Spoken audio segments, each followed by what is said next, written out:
Marhaban bikum a'izza'i tullab wa talibat. Hayyakumullah jami'an bima fihi minal khair. Pada kesempatan kali ini kita akan membicarakan salah satu dari 4 kemahiran berbahasa, yang salah satunya yaitu maharatul qiraah. Kita akan membicarakan tentang ada 4 poin, yaitu apa itu keterampilan membaca, kemudian mengapa keterampilan membaca itu penting, bagaimana ketentuan atau pelaksanaan keterampilan membaca, dan pemahaman dalam keterampilan membaca. Pada bagian pertama kita akan berbicara tentang apa itu membaca. Jadi membaca adalah al-qira'atu hiya al-qudratu 'ala tahwil ar-ramz al-maktubah ila kalam al-mantuq ma'a salamatin fil ada'i wal fahm. Membaca adalah kemampuan untuk mengubah kode atau lambang tertulis menjadi ucapan lisan sesuai dengan ketentuan dan pemahaman. Dijelaskan dalam bagian ini bahwa membaca adalah kemampuan. Oleh karena itu, keterampilan ini dapat diasah dan dilatih agar menghasilkan ucapan lisan yang benar dan tentu dengan kemampuan memahami apa yang dibaca. Kemudian bagian yang kedua, ahamiyatul qiraah. Ahamiyatul qiraah hiya al-awwal wasilatun min wasaili rabti fikr al-insan bil-insan ala ikhtilaf al-azminati wal-amkinah. Jadi pentingnya membaca adalah satu, sebagai salah satu sarana menghubungkan pikiran seseorang atau manusia dengan manusia lain di waktu dan tempat yang berbeda. Apa yang orang lain pikirkan dan tuangkan dalam tulisannya itu dapat dengan mudah kita tangkap dan ketahui jika kita mampu membaca tulisan tersebut dengan baik dan benar. Begitu juga sebaliknya, apa yang kita sampaikan kepada orang lain akan dengan mudah ditangkap kalau semuanya ditulis dan dapat dibaca, walaupun berbeda ruang dan waktu. Kemudian at-tsani adatun li takwinil insani syakhsiyatahu al-ma'rifiyah, yaitu alat untuk membentuk kognitif pribadi seseorang. Dengan mampu membaca yang baik dan benar, maka pengetahuan kita akan semakin luas. Tentu juga mengasah pemikiran kita.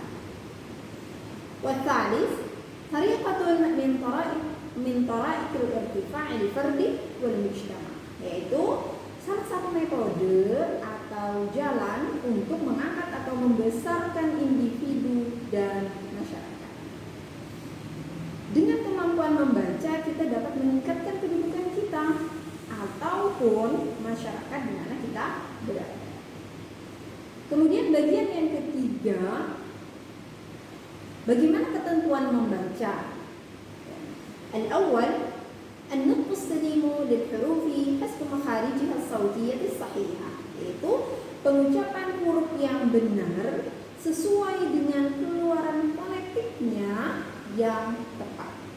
Nah, maksudnya di sini adalah dalam membaca teks Arab, ya, terutama teks Arab tadi, bagian yang sangat penting sekali yaitu artikulasi.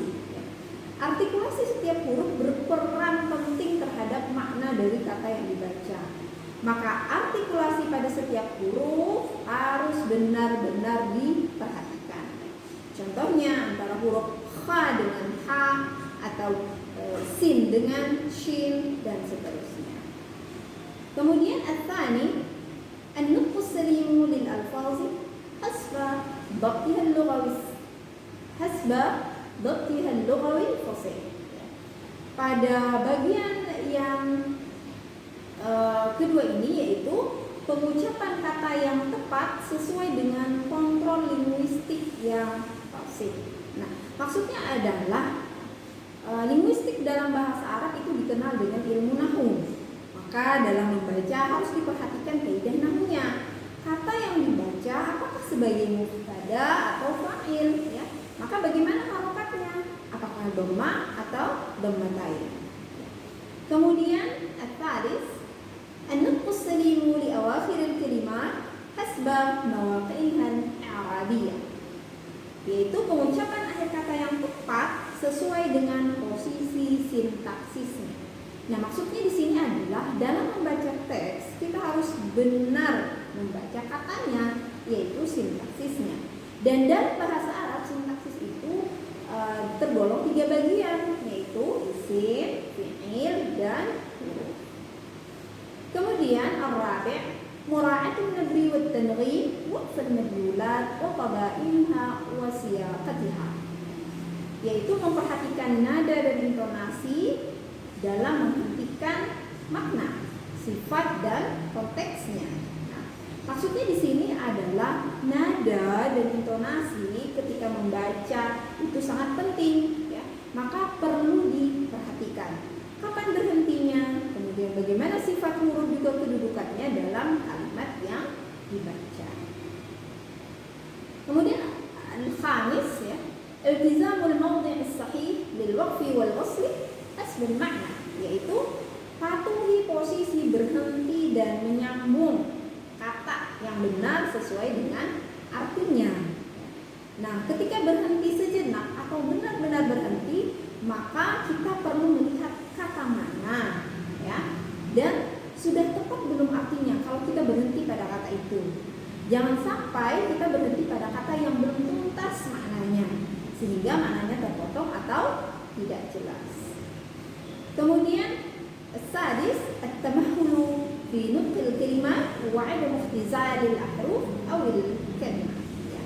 Jadi pelan-pelan dalam mengucapkan kata dan tidak mengurangi huruf atau kata itu sendiri. Ya. Nah, bagi pemula memang dalam membaca teks Arab itu sebaiknya kita pelan-pelan saja, ya, dalam membaca kata atau kalimatnya. Jangan sampai kata yang kita baca hurufnya kurang atau tertinggal atau bahkan kelebihan huruf. Maka bacalah sesuai dengan adanya huruf dalam kata itu atau sesuai kata dalam kalimat itu. Kemudian as-sabi' at-tanwi'u fi nabarat al-aswat bain al-inkhifad aw al-irtifa' aw al-isra' al-qalil wa at-tamahhul. Jadi ada variasi nada suara antara rendah atau tinggi atau sedikit kecepatan, ya, sedikit cepat atau sedikit lambat. Nah, maksudnya di sini adalah dalam membaca teks Arab kita juga perlu mengukur tinggi rendah suara kita.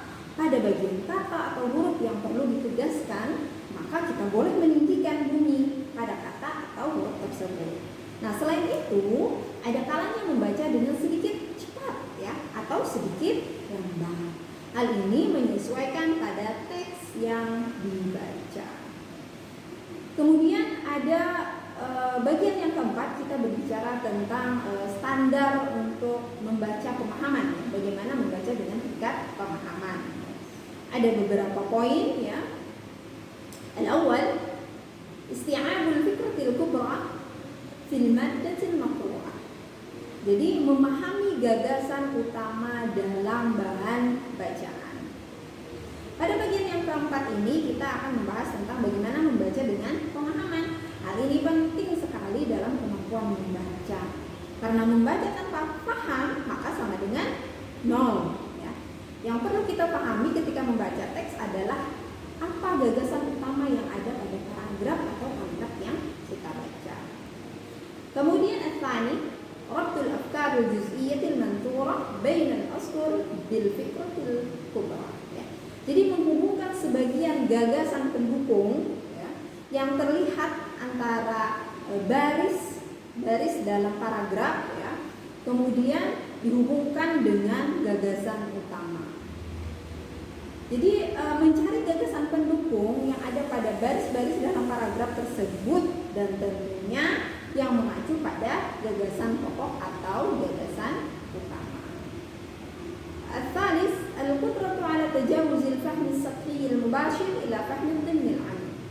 Kemampuan mendalam untuk memahami makna tersirat dan tersurat.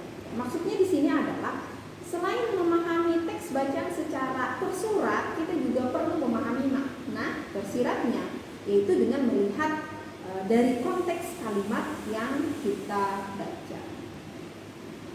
Demikian beberapa bagian yang kita bicarakan pada tema kali ini, yaitu kemahiran dalam membaca, terutama membaca teks bahasa Arab. Semoga bermanfaat. Ashkurukum ala husni mutaba'atikum wa istima'ikum wa musyahadatikum. Ila liqa fi fursatin ukhra wa ma'assalam. Assalamualaikum warahmatullahi wabarakatuh.